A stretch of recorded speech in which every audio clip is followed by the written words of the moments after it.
At the end of a chapter, people expect something dramatic, a final conversation, a powerful realization, a breaking point that makes the ending feel official. But what if the real ending looks nothing like that? More often, the real signal is almost insultingly quiet. You simply stop reacting the way you used to, not because you've gone numb, not because you suddenly feel above it all. It's subtler than that. And if you've ever felt this shift, you probably noticed the moment felt almost ordinary. The same situations still exist. The same patterns try to pull you back into their familiar shape. The same buttons are pushed. But something strange happens. The usual internal surge never arrives. The irritation doesn't rise into your throat. The mental spiral never builds its familiar structure. You notice the moment, and then it passes. And that quiet moment is more important than it looks. Because this is the strange shift into emotional neutrality. The highs and lows that once defined your days begin to fade. You still feel things, but the extremes lose their authority. What once consumed your inner world now occupies a much smaller space. And at first, this can feel unsettling, almost like something meaningful disappeared. But here's the twist most people misunderstand. Intensity often disguises itself as meaning. If something activated you, it felt important. If it hurt, it felt real. If you were pulled back in, it felt like you still belonged there. But there's another possibility, one that most people only recognize later. Indifference can signal completion, not apathy. Apathy feels heavy and closed off. Completion feels different. It feels like finally exhaling after holding your breath for years without realizing it. Your mind may still produce commentary, but your body no longer mobilizes behind it. And that difference matters more than people realize. The old life stops recruiting you emotionally. Old triggers lose their grip. And when something can no longer pull you back into the same state, that isn't a small change. That's an ending happening quietly inside you. Most people miss this moment because they're waiting for drama, but the real signal rarely announces itself. At first, it can feel confusing. You're used to measuring progress by what you can fix, control, or manage. Emotional neutrality doesn't feel like progress. It feels like silence.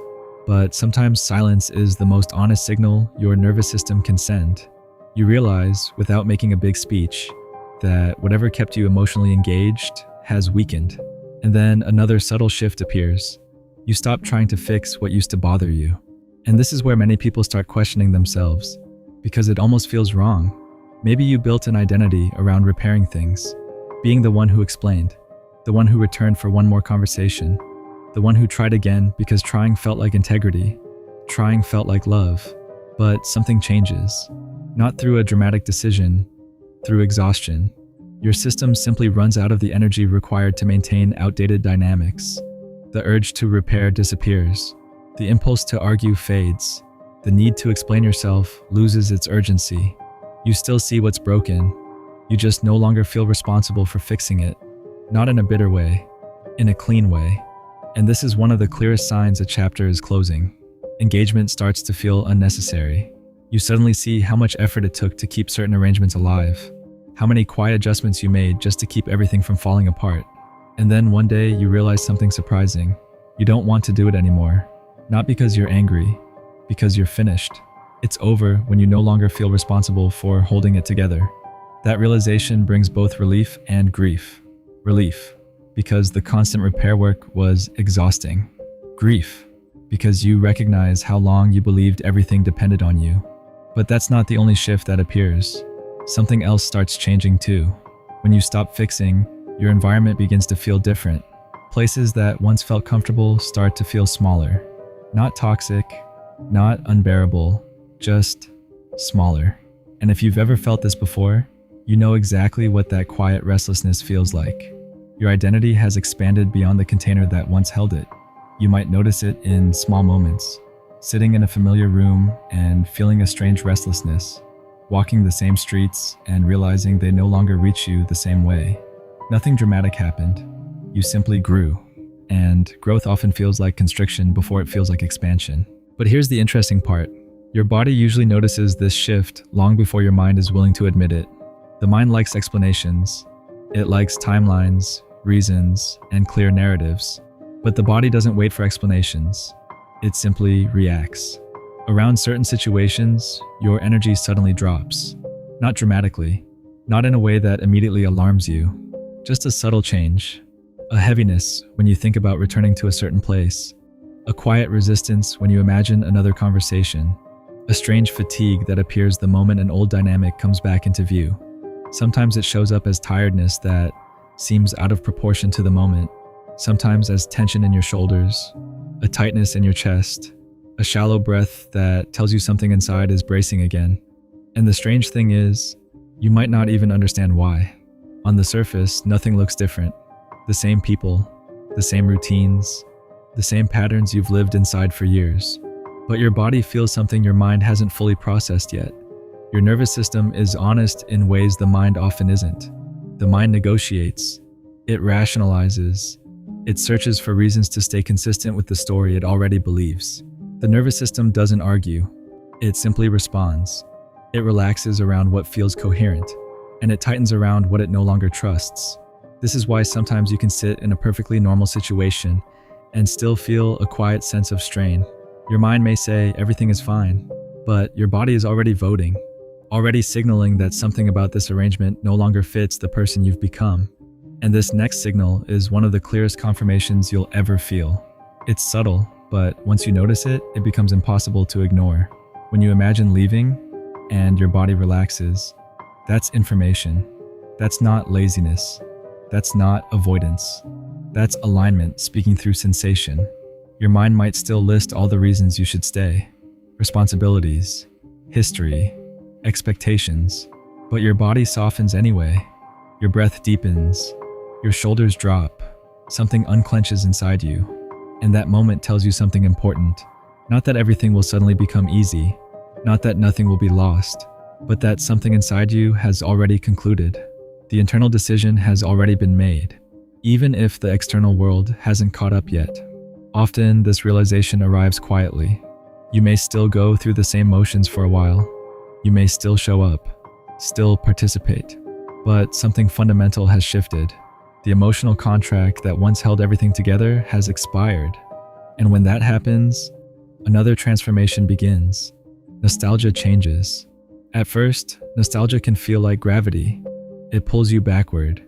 You remember the intensity, the moments that once felt meaningful, the closeness you shared with people or places that once defined your world.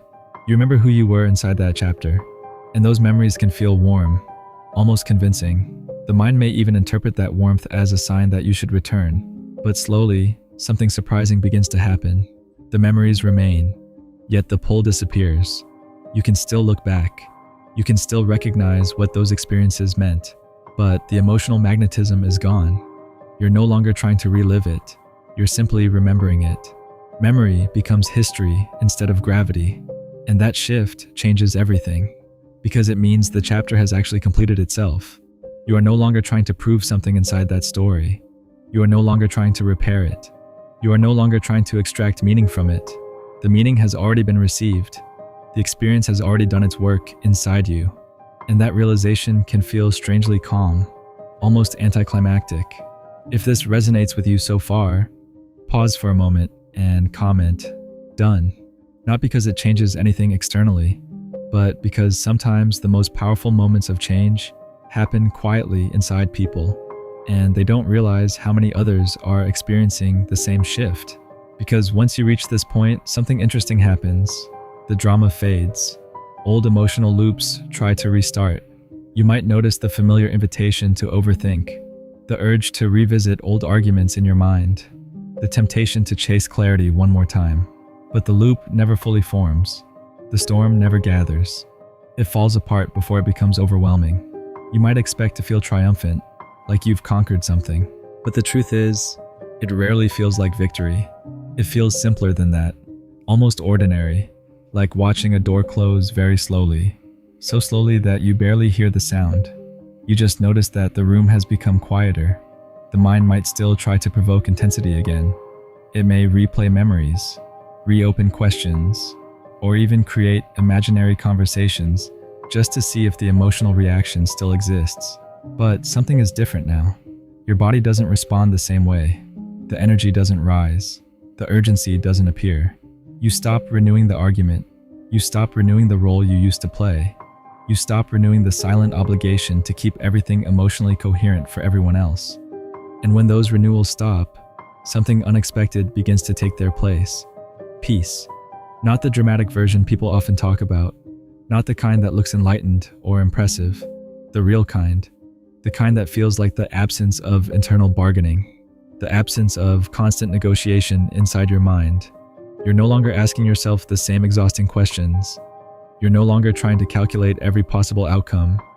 You're no longer trying to keep something alive just because it once mattered. And that quiet absence creates space.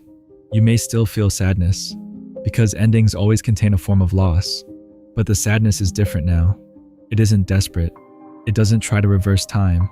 It doesn't reopen the same emotional doors again and again. It moves through you like weather, a passing cloud instead of a permanent storm. Fear also changes during this stage. Earlier, fear feels loud. It creates urgency. It convinces you that you must act immediately or everything will collapse.